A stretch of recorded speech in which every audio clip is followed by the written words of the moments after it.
Happy Tuesday morning and welcome to Whitney in the Wild. I am your host, Whitney Mendoza, and this morning I am joined by Craig DiVizzio, and he is president of DiVizzio International, LLC. Good morning, Craig. Good morning, Whitney. You're also the author of this awesome book. It's I Got the Job, Interview Mastery for the Modern Workplace, and this is what we're going to be talking about today, and I'm super excited. Pleasure to be here. Thank you for inviting me. Yeah, no, thank you for coming in person. I've really been enjoying being in the studio and being back and having an in-person interview, so I'm glad you could join me here. I'm happy to be here. Would not have done this without being in person. That's so awesome. Yeah. So, we were talking a little bit before the show, but I want you to kind of share your history with everyone and what you do, what DiVizzio International is all about, and then we'll dive into how you came to write this awesome book. Okay, great. I'm a corporate trainer, and I started my career. I was in psychology from bachelor's. Then I got my master's in counseling. While I was working there, or I was going through my master's, I was also working in a psychiatric hospital. So I got done with that. My first job was at a career center at a local college. And what really changed my career was, to me, counseling was the highest on the spectrum, and anybody can teach. And they kept asking me, would you teach? Would you teach? And I was like, no. Finally, I got in the classroom, and it took me about 1 hour, Whitney, to determine this is where I belong for the rest of my career. And so I taught at the college for about 13 years. Then I just went from there and hired on to 2 training companies. So I was a hired trainer, and I learned their material. They sent me out into the workplace, into companies to do training. And companies liked my training style and said, hey, we really like the way you train. Do you have any courses that you can teach on your own? Have you ever thought about starting your own business? And I really had not, and that kind of drew me out into my own business. And so I made that leap 32 years ago. And so I've been working for myself for 32 years and going around the country into big companies, training different types of workshops, mostly communication, assertiveness, interviewing skills, leadership, those types of things. Nice. It's so interesting to me that your work in psychology really just helped you transition and just understand people and work with them. We've got another podcaster that we work with that's the same, and he goes into workplaces and helps them, on the dynamic level, be it teams. He'll work with teams or he'll work direct with leaders. And it's like, it's almost like when people joke and say, you go to get your hair done and it's like they're your therapist. They really should have like an honorary degree. Yes. That's so interesting to me how it kind of translates over and just helps you connect with people on a different level. Yeah, it's been a huge help in the classroom because there's things that you understand people will show with their emotions, whether facial expressions, body language, and it's almost like they're wanting to say something, but they don't have the courage. And so can you do something to draw it out of them? So my classes obviously are very interactive, and that's what I like about it. It allows me to, I rarely get a break from the time I get there in the morning till the time that I go home, because during every break, the people come up and they want to ask me questions. And that to me is like the ultimate compliment, that they trust me enough to say, I don't maybe feel comfortable enough asking this question in front of everybody, but I'd love to get the answer from you. And so, it's been, I have, for the totality of my career, been in a job that I absolutely love. And that's, not a lot of people can say that. Yeah, that's awesome. So tell us a little bit about the classes that you teach, the curriculum. The course that I actually started with was interviewing. So I've been teaching that course for 40 years now. Nice. I started with college students, teaching them how to write a resume, how to interview, how to network, and probably most importantly, how to do the assessments to find out what is it that you are gifted to do? What do you do naturally well? And so I took that course then, obviously, into the corporate environment. And a lot of people say, well, why do corporations hire you to teach interviewing? Well, it's not a matter of teaching them how to interview so they can leave and go somewhere else. It's a matter of you want your best people to have the skills so that they can move up in the organization. So that's been my most popular course. over the 32 years. Second most popular course is a course for leadership it's called Performance Enhancing Feedback. And that is a course you've got to give performance management conversations with employees all the time.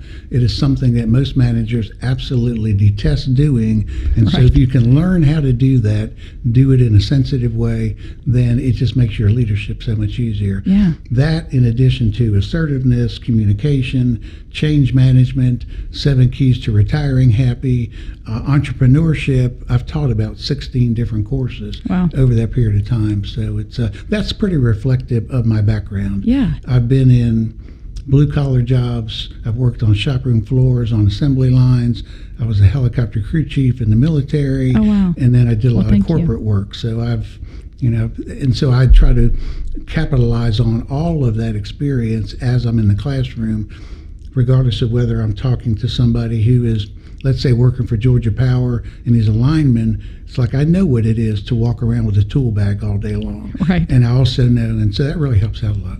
Wow. So in that 40 years, I do want to talk about what you have seen change, because, of course, when I knew what we were going to talk about today, my mind went from when I was in college working at a shoe store and had someone come in and ask if we were hiring, and they looked like they were ready to go to the beach. I'm like, well, we wouldn't hire you even if we were. To recently, when we were interviewing interns, and we had a couple, join from their cars, which is, I understand, because they're, in between classes and things like that. But, and I'm all for that. But there's also, like, I can tell when you were ready and you were prepared versus like holding your phone. And I see, from like the bottom up trying to do this interview on the fly. So what have you seen change over all that time of interviewing? How much time do we have, right? So we're here all morning. I started out teaching people, if you want to smoke in the interview, just don't fire one up. At least ask the interviewer if it's okay to smoke. Make sure you have an ashtray somewhere. Yeah. Because that's going to be important. You're going to have a cigarette and not know where to do it. That's when I started. And it was simply that you sit perfectly erect with your hands on your lap, and you don't move around a lot. To now, especially with the virtual interviews, now as I'm teaching interviewing, it's a matter of you don't have just one interview. You've got possibly several. You submit an application, then maybe you have to go online and just submit your answers to questions. Then you have a phone interview. Then you've got a virtual interview, and then you have a real interview. So the process has really gotten a lot longer. I think one of the biggest things that people have not realized during that whole period of time is this is really not about having the perfect answer. So many people focus on, they'll tell you, design your answer this way, that's the perfect answer, that's all you need to do. You can have all of the most perfect answers in the world and still not get hired. So if that's the case, what is it? This is about making a personal connection with the interviewers. And that is something that a lot of people don't focus on. So in the book and in the online course, I get into a lot of what are all the different things that you can do to make a personal connection with somebody, from researching them before you even get to the interview, so that when you first meet them, you can connect with them and say, hey, let me tell you what I know about you, which the person will go, gosh, that's kind of cool that you even took the time to do that, calling the person by name. I mean, there's a lot of those types of things. But, in terms of people interviewing and what has changed, it used to be an extremely formal process, and it was one-on-one, and it was for the most part unstructured. You got there, and they didn't tell you what the questions were going to be. And if the interviewer was interviewing 3 or 4 people in a day, they may ask each of those people different questions. Right. And so it was so subjective that people really got upset about that and said, wait a second, if I happen to talk to the person who went before me, you got different questions than I got, and my questions were harder. That wasn't fair. So then they went to standardizing things, where now they ask the same questions of every single candidate.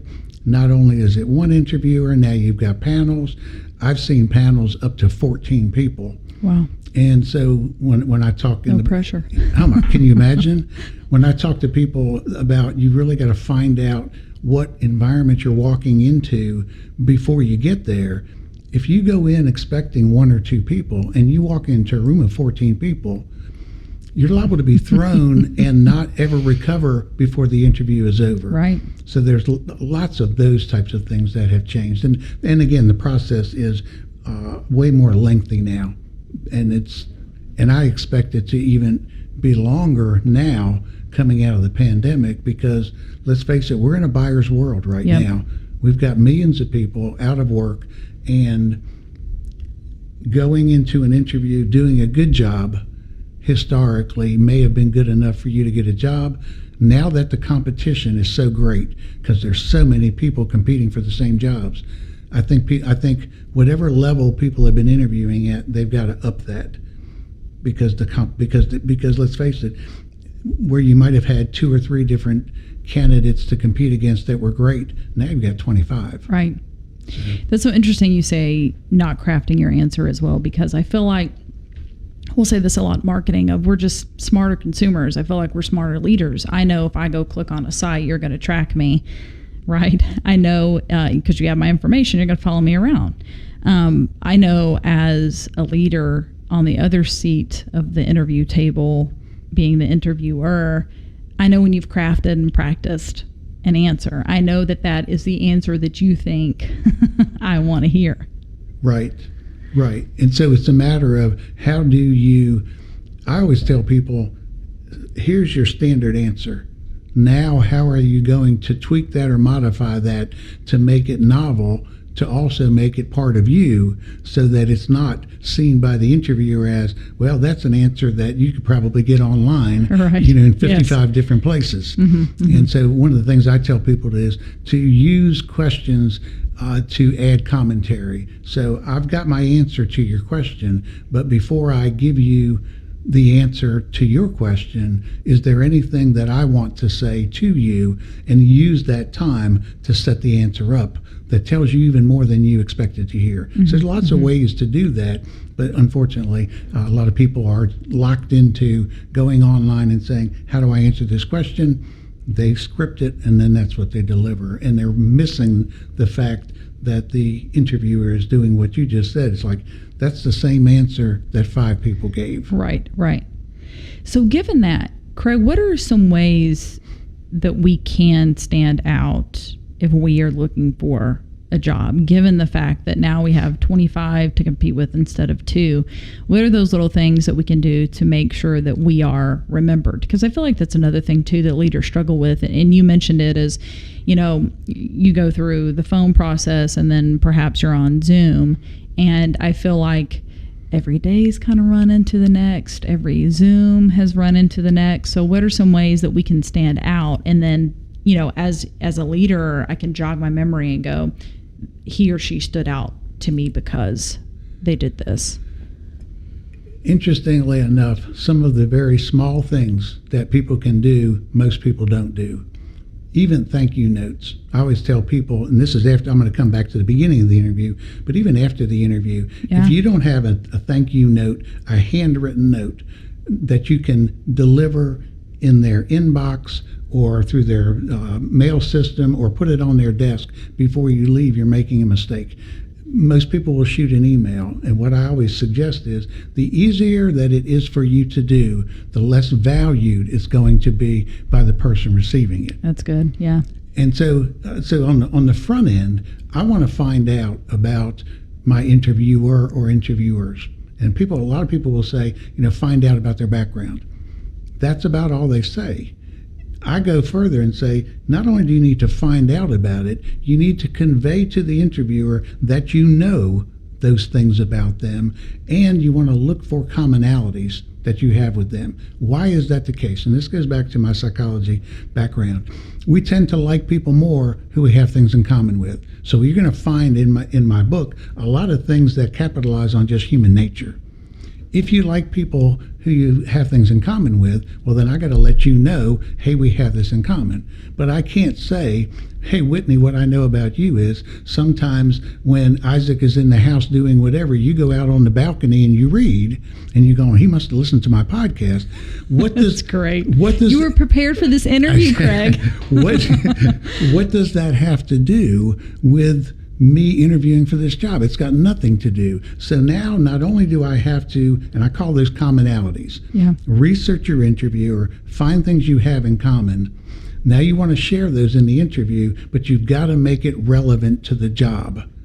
And so now I can say, the way that you and I are alike, and I wouldn't necessarily say that in the interview, is that every now and then we need to step away. When you're a small business owner, you need to set guidelines and set limits. I'm not going to do work during these hours. And I know that one way both of us do that is we both read and we take time out and we relax in that time and space. So now I'm sharing with you something we have in common. Now you're going to like me a little bit more because we have something in common, and I have made it relevant to how I will be a better employee. Nice. And that's what, those types of things. Yeah. One of my favorite questions to ask is, you have 300 emails in your inbox. How do you prioritize and, determine which one you're going to answer? Because you only got 30 minutes to do that.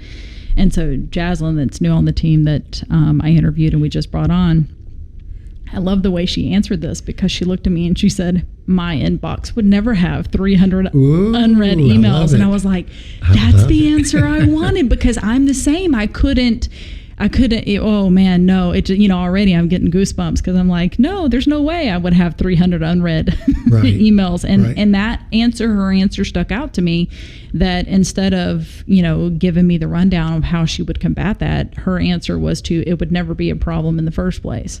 And that was that personal connection to me. Yeah. I mentioned to you earlier that when I was teaching college, and I was a department head, and I was interviewing people. The way I interviewed them was to say, your interview is going to consist of about 30 to 45 minutes of us exchanging ideas or whatever. When they came in, I would say something like, I don't have any questions for you. Take as much time as we have allotted, and you tell me everything that you want me to know about you to convince me to hire you. Because the real objective in an interview is not to answer questions, it's to be convincing. So not only do you have to answer questions, you've got to say them in a convincing way, and that changes the dialogue and it changes the wording that you even use. Not amazing to me was the fact that most people were out of information in 3 to 5 minutes. They walked into the interview having no idea what they wanted to say to the interviewer. Yeah, wow. And an interview is really more about, if I'm interviewing with you, it's more what I want to tell you about myself than it is what you want to know about me. And all I'm doing is using your questions to communicate to you what I already have as an agenda.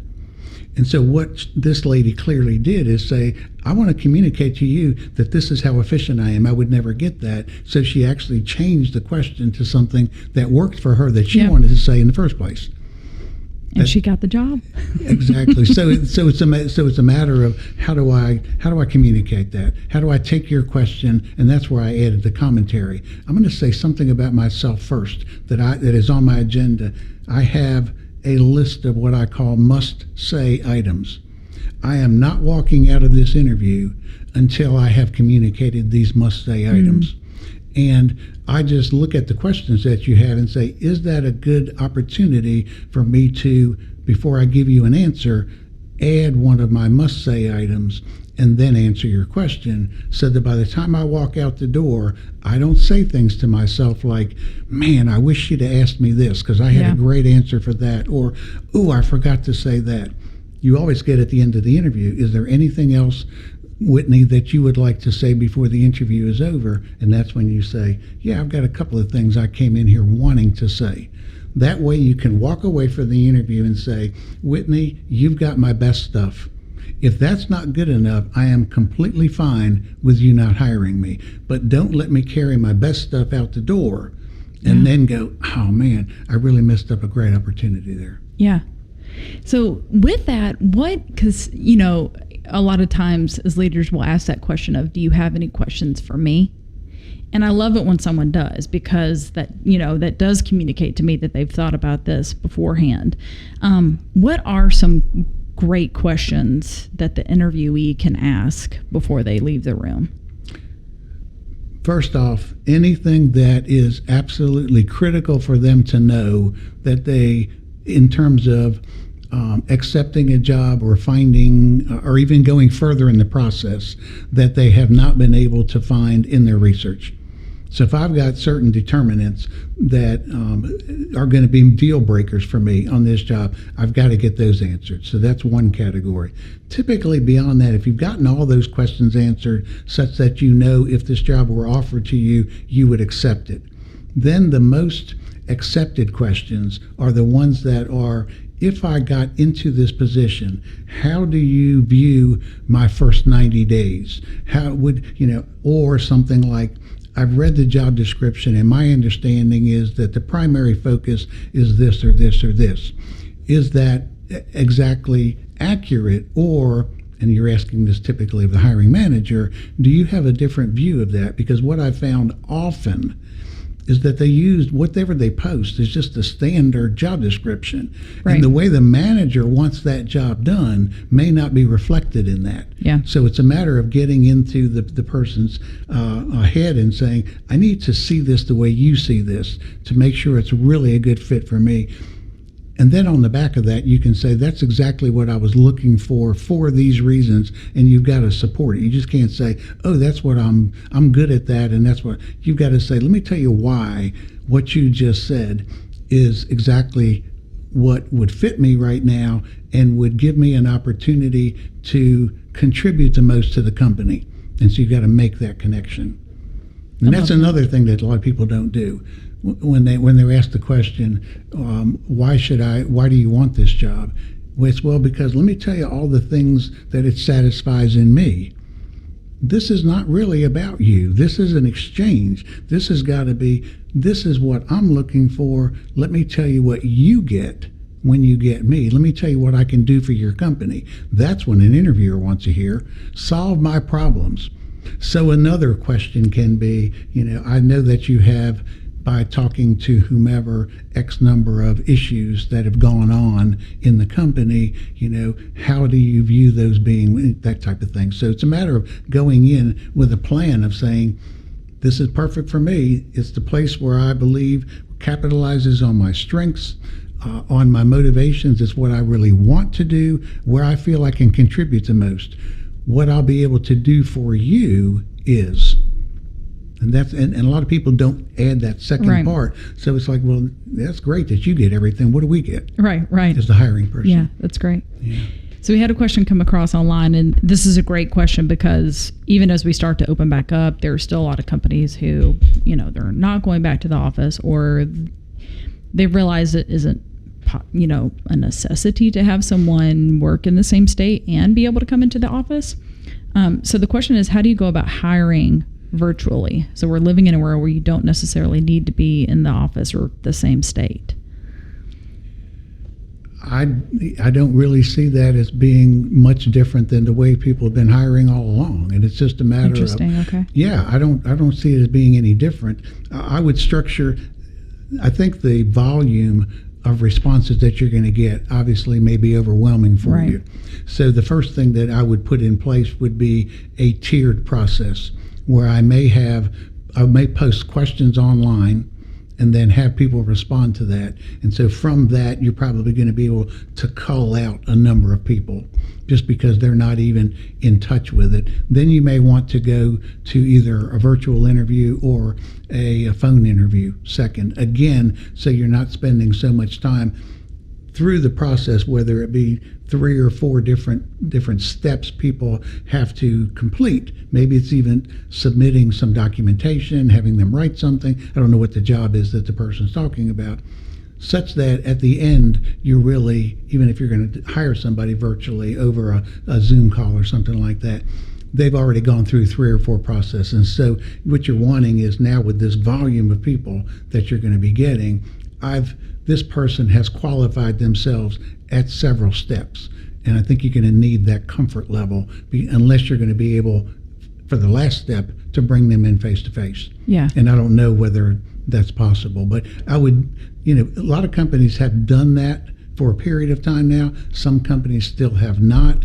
I think in this environment, with the number of people and wanting to hire somebody virtually, putting all those different steps in, answering questions online, let's do a virtual interview, let's do a phone interview, you're going to have a different comfort level. And if they go through all that, you'll probably be good with that, where you would not have been if you only tried to do one Zoom call with a person, right, and then you've got to do how many. So now you're trusting that I called out all the bad eggs with the resumes or whatever you asked them to provide for you.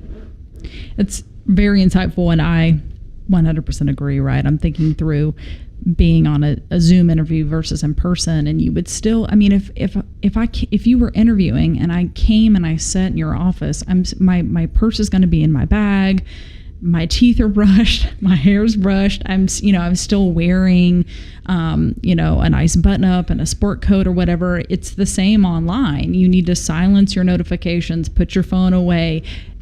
Don't look like you just rolled out of bed. You're making me crazy now. I look at these. See, I'm tongue-tied even because it makes me so. You feel like it's so obvious, but it's just. I'm shocked. I sometimes. look at all the people on TV doing Zoom calls, and this is the national news, right? And it's like, would you please unclutter your background? I can barely see you with all the stuff that you've got there. Great. Your sound, obviously, sound is more important than, or the audio is more important than the video. But the video quality is bad. The audio quality is bad. Yeah. Would you please invest in a microphone? Would you please invest in a camera that's going to show you in a good light? Even the lighting, maybe. Right. It does not take long. What you are telling me with a poor Zoom call is that this is not even important enough for you to invest a little bit of money so that you're seen in a great light. What is that going to translate into if I hire you? Yeah. Everything about your performance is that you show me. I'm critiquing everything. And unfortunately, along those lines, I teach interviewing from both sides of the table. So I teach interviewers how to run an effective interview, how to design great questions, how to evaluate candidates. And of course, I also do the interviewee side. And it's amazing to me the number of decisions that are made on things that are really insignificant. Yep. And so if somebody came in and they were a little bit nervous in the interview, and they go, well, they were too nervous in the interview. I'm like, excuse me, what does that have to do with them being a technician? It's got absolutely nothing. Sure, they're good because they've only done one interview in the last 5 years. Yep. Don't count nervousness against them. Count the fact that they didn't know how to answer the question and they didn't know the technical workup of something. Yeah. Count that. And so, but this presentation of yourself counts. Mm-hmm. And so many people have, even people that we would expect on the national news to have figured this out, or somebody like Isaac have given them some information. Yes. It's like, would you please change some of these things because you're not coming across professional. Yeah. So. Oh, that's good. Okay, I have 2 more questions before I let you go. So one of them, just to kind of round up the job interview and the job search. So something that you noted, which is so true, is that losing your job, which so many did over the past year, it also impacts your dignity, your self-worth, especially if you've been trying to get a job, right? And you've maybe applied for 100 or more positions and you haven't gotten a call back, or maybe you've gotten, next to last interview, but you weren't picked. What are some ways that we can combat that? Is there something that we can do before we even set foot on the first interview, or before maybe there's a company we want to work with and they're not saying that they're hiring yet, but that's who you want to work for? What are some things that we can do to kind of help our self-esteem, but also help us get a better chance of getting the job? There is a dynamic at work with people who have lost their job through no fault of their own that is not in place for people who know exactly why they lost their job. I mentioned that I worked for a couple training companies. One of those training companies was one of the 3 largest career consulting companies in the world. They were an outplacement company. So for 6 years, everybody who sat in one of my classes, and I was teaching them how to interview, how to network, how to write a resume, they had all lost their job through no fault of their own. This was back in the 90s, the years of the downsizing, right-sizing, re-engineering, reorganizing, whatever you want to call it. What we learned from that population is if I had lost my job because my performance was faulty, I can get angry at me, I can figure out what I'm going to do to correct that, and then I can move on and go into the next interview with a good attitude. If my manager had it out for me, the same thing. I can get mad at them, be resentful of the fact that they held that against me. When you lose your job through no fault of your own, who do you get angry at? You're resentful. Yeah. There's an unfairness there. There was a wrong that needs to be righted. I get mad at the company. I get mad at COVID. And so there's a lingering, I call them residual emotions, that people have to get past first before they start preparing for their next interview. Because not get over it before they get to their next interview, before they start preparing their answers. Because if they're not careful, they will build that resentment and that anger and that frustration into their answers unknowingly. But the astute interviewer will be able to detect that, hey, wait a second, this person still is not right because of what has happened. Yep. And I don't want to take that on. I need somebody to come on and start day one. So whatever it is, people got to do a lot of soul searching, and they got to, whether you write it down, some of this may sound crazy, whether you write it down on a sheet of paper how angry you are and burn it or bury it or go say, Whitney, I just need to just get angry at the world and just have you listen. Don't even say anything. I just want to get this out and set a date for myself. I've got to clear this out right now. Go tell your therapist. Go tell your best friend. But you've got to get rid of those feelings. Yeah. Too many people will take that into their next interview with them. So it is a very conscious process that you have to go through to say, how am I feeling about what has happened?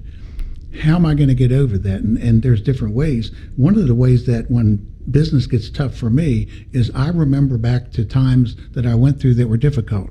I started my business going through a divorce I never expected to have, working 3 jobs, 7 days a week for 2 years. When times get difficult now, I remember back and say, Craig, you can make it through what's going on right now. Yeah. Pull from the events where you really worked the problem for a long period of time. You are stronger than you believe that you are. And so some of this has to be when you go out on your porch and you're reading, or maybe you're journaling, and you just got to go back. Where are all my strengths? What are my assets? What do I have to offer? And you got to come up with that. And that's just a very conscious process. And I think a lot of people don't see it as such, and they just start developing their answers, and really they haven't processed the fact that this is difficult. An unfairness happened, okay? I'm sorry that it did, because it happened to lots and lots of people. Yeah. But you've got to write that off as, this was just one of those things that life gave me that I did not deserve. And a lot of people are owning this. They're absorbing this as if it's some personal message to them. It has nothing to do with you. And now, what do you need to do to move past that point? And so it's a conscious effort that you got to put time into. Yeah. So in our last couple of minutes, this is a really great tie-in, because you shared that in 40 days' time, you lost 95% of your business, that it took 27 years to build. I did. Do you have one kind of key takeaway that you could share with us that you learned coming out of that and rebuilding? Because I feel like that so many people right now, right? Even, if you lost your job, you lost your job, but there are a lot of people out there who have spent every last dime. They've got second mortgages on their homes, that they've done just what you said. They took all these years to build a business, because it's how long it takes. It is not an overnight thing. Yes. Yeah. But it feels like we lost it overnight. So what's kind of like your one gleaming or learning from that? Well, number one, for me also, it was devastating. It rocked my world, and I decided I had the decision to make to either retire at the time and the reason I didn't was for three reasons. One is I was defiant. Nobody is going to retire me. I will retire when I want to retire because that happens to so many people. You get close to retirement and then people say, well, you're out the door. And it's like, wait a second, I had more to give. The second reason was I have more to say. I had so much stuff that I wanted to do. Even the book and the online courses, my classes were getting them, but nobody outside of the people who were in my classroom were getting them. So I had more that I wanted to do, which to me is the most important thing. I think that you've got to have a clear vision of what you are attempting to do, and then after you do that, then it will be, okay, now what is the best way to go about doing that? I think a lot of people now are wandering. For some people, I would dare say that this is a good thing, what happened to them. They may not see it now. When I was working in outplacement, I would always ask people, you just lost your job through no fault of your own. On a scale of 1 to 10, 10 being high, 10 being you are as happy as you have ever been in your career, 1 being it's the pits. Where were you when they gave you the notification that this is your last day? And a lot of people, Whitney, said 2 or 3. So basically you were miserable anyway. Right. And in the business we call it being tapped on the shoulder, somebody tapping you on the shoulder saying thank you very much, don't come back tomorrow. And I said, what was it going to take for you to tap yourself on the shoulder? So I know I'm talking to some of your listeners now who are saying, yeah, I was miserable. Okay, this is a great opportunity for you to reset your North Star and say, where am I going to go? What do I want to do? What is my vision? And what's the best way to get there now? And I'm actually seeing this as a blessing in disguise, because how much longer would I have been miserable if some of this hadn't happened to me? Now, that's not everybody. Yeah. The other people, still the clear vision and how to get there. What do I want to do? How do I go about doing that? And then how do I pull on my strengths to do that? And I think a lot of people haven't decided that. They say, my job is not coming back. The job that I had is not there. The restaurant is gone, or the small business is out of business. What then do I want to do now with my life? So that is the first step. And once you get that, then it's a matter of, okay, let me put the pieces in place to get there. But I think a lot of people are probably still struggling. Do I even want to go back into the same career that I wanted to before? Yeah. So to me, it was, I fortunately knew what I wanted to do.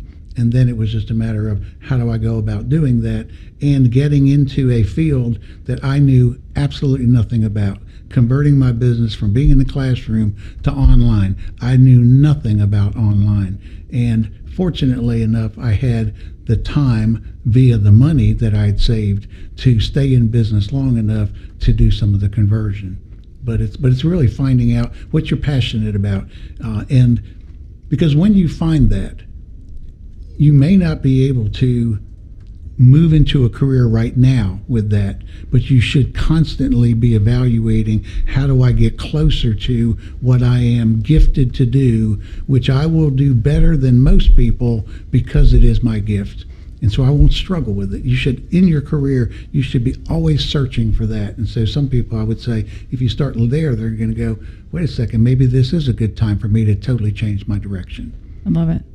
Craig DiVizzio, I really enjoyed our conversation this morning. I'm so glad you were able to come in. Been a pleasure. Go out and get his book, I Got the Job. Clearly has some amazing, amazing tips. We didn't even get to everything. Really quickly, Craig, how can people get in touch with you if they want to learn more and connect? I'm on a lot of social media. The easiest way, obviously now we have to be, the easiest way for them to get to me is to go to my blog, because all the other social media links are there. Perfect. And it is the word perspectives.craigdivizio.com. Perfect. Thank you so much for joining me this morning, Craig. Thank you, Whitney. It's a pleasure. Thank you. And thank you to all of our listeners. We'll see you tomorrow morning at 8 a.m.